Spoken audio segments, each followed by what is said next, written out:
আমি পরিচয় করে দিই, হুরের বড় ভাই রংপুর থেকে আসছে। সো ভাইয়া আমার বাসায় আসছে, এই জন্য কেমন আছেন? জি ওয়ালাইকুম আসসালাম। জি আছি আলহামদুলিল্লাহ। আমার বাসায় আসতে তো কষ্ট হয় না নাকি? না না, ঠিক ভালোভাবে আসছি।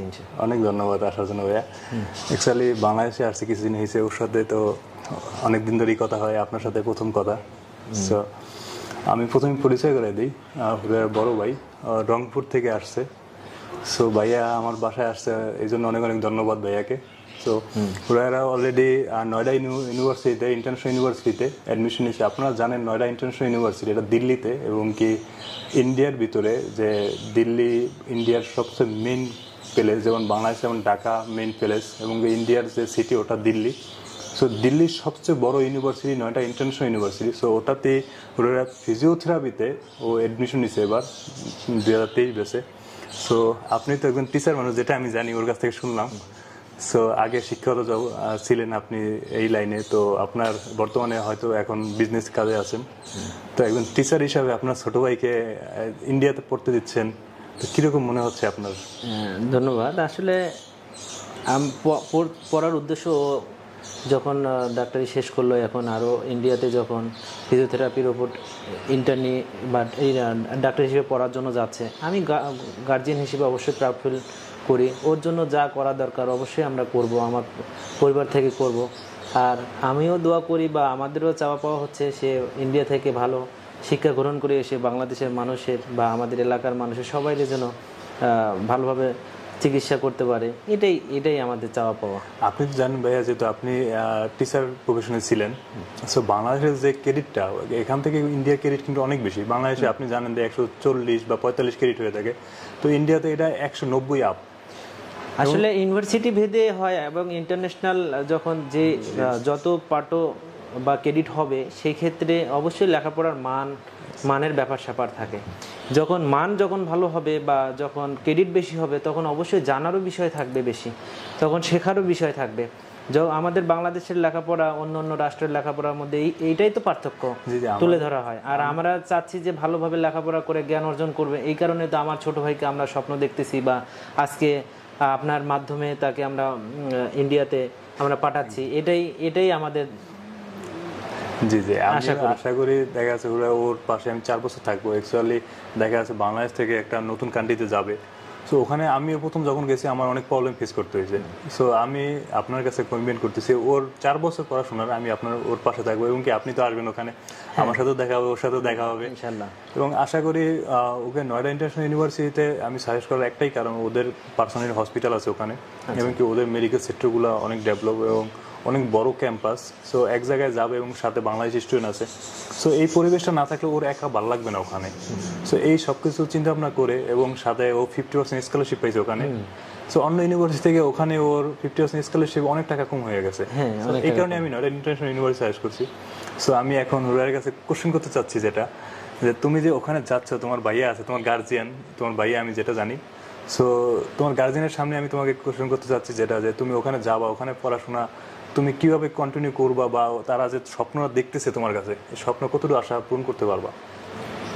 বাংলাদেশের চেয়ে ওখানে যেহেতু ক্রেডিট বেশি, পড়াশোনার চাপটা একটু বেশি থাকবে। যখন দেশ ছেড়ে বিদেশের মাটিতে যাব, পরিবারের সবাইকে ছেড়ে, তখন আমি আমার সর্বোচ্চটা দিয়ে চেষ্টা করব যাতে ভালো একটা ফলাফল করে সবার মুখ উজ্জ্বল করতে পারি। আমি আমার চেষ্টাটা করব। থ্যাংক ইউ ভাই তোমাকে। আর অ্যাকচুয়ালি তুমি ওখানে যাওয়ার পর আমার যেটা সাজেশন থাকবে, প্রথমেই তোমার ওখানে এফআরও করতে হয়। তুমি যাওয়ার সাথে তো ওখানে এফআরওটা করে ফেলো। যদি এফআরও না করো তো একটা জরিমানা দিতে হবে, পরবর্তীতে অনেকটা বড় প্রবলেম ফেস করতে হয়। সো এটা শুধু ওর কারোর ক্ষেত্রে না, আপনারা যারা ইন্ডিয়াতে যাচ্ছেন সবার জন্যই আমি বলতেছি, ওখানে যাওয়ার সাথে সাথে আপনার ইউনিভার্সিটিতে জয়েন করার সাথে সাথে আপনারা এফআরও করে ফেলবেন। এবং জয়েন না করলেও আপনারা এফআরও করতে হয় কীভাবে, আপনারা আমাকে নক দেবেন, আমি আপনাদেরকে হেল্প করবো এফআরও করার ক্ষেত্রে। এবং ইউনিভার্সিটিতে বললে ওরা ইউনিভার্সিটিকেও করে দেবে। আর তুমি তো ওখানে 50% স্কলারশিপ পাইছো, তো 50% স্কলারশিপ তো 3,51,000 টাকা আসতেছে তোমার ফিজিওথেরাপিতে।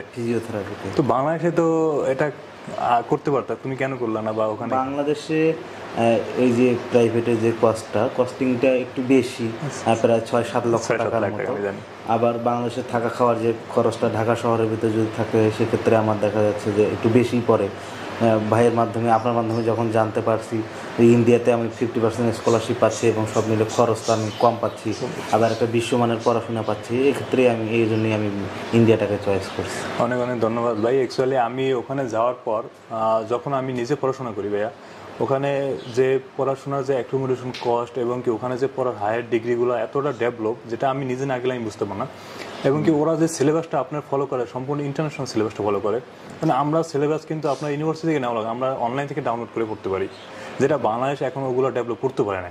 কারণ এই কারণেই বাংলাদেশ আর আমাদের পার্থক্য। আপনি দেখেন বাংলাদেশে কিন্তু এবার এই যে করোনার কারণে একটা সেশন সবার কিন্তু গ্যাপ গেছে, কিন্তু ইন্ডিয়াতে গ্যাপ যায় না বা অন্য কোনো কান্ট্রিতে গ্যাপ যায় না, শুধু বাংলাদেশে গ্যাপ আছে। এবং কি এবার 1 বছরে 2টা ইন্টার পরীক্ষা দিচ্ছে, যেটা অন্য কোনো কান্ট্রিতে এরকম দেখিনি আমি এখন তো নাই। সো এই কারণে আমি সবাইকে বলি অন্ততপক্ষে অ্যাব্রোড কোনো কান্ট্রিতে পড়াশোনা করার জন্য, হয়তো যাদের টাকা, আমরা যারা ইন্ডিয়াতে পড়াশোনা মধ্যমত ফ্যামিলি থেকে ওখানে যাওয়া, সো ইন্ডিয়াতে মধ্যমতি ফ্যামিলি যাওয়া এবং কি ওখানে পড়াশোনা কিন্তু কোনো দিক থেকে আমি কম দেখতেছি না। এবং ওখানে যাওয়ার পর আর একটা সুযোগ, যেটা আমরা 3 সেমিস্টার কমপ্লিট করার পর কিন্তু আমরা অ্যাব্রোড কোনো কান্ট্রিতে, ইউরোপ কান্ট্রিতে আমরা ট্রান্সফার হতে পারতেছি। আচ্ছা, তো সেই ক্ষেত্রে আপনার একটু ভালো পড়াশোনা করা লাগে, 8.5 উপরে রেজাল্ট থাকা লাগে, তো ওটা ইউনিভার্সিটি থেকে বললে ওরাই নিজেরাই অ্যাপ্লাই করে দেয় এবং আপনি 100% সাকসেস অন্য কান্ট্রিতে আপনি মুভ করতে পারবেন। সো অনেক অনেক ধন্যবাদ ভাই আমার বাসায় আসার জন্য, আর কষ্ট দিলাম না। ঠিক আছে, আমার শেষমেশ বলবো, আমি আর ছোট ভাইকে আপনার মাধ্যমে পাঠাচ্ছি। আপনি যেহেতু ইন্ডিয়া পড়ালেখা করতেছেন, আমি আপনার যা কিছু দেখাশোনা অবশ্যই করবেন ইনশাআল্লাহ। আমি আপনাকে আমি ওয়াদা দিচ্ছি, ওর এভরিথিং 4 বছর আমি ওর পাশে থাকবো। যেরকম আপনি একজন বড় ভাই গার্জিয়ান, আমি একজন গার্জিয়ান আজকে থেকে ওর। সো সব দিক থেকে আমি ওর হেল্প পাবে।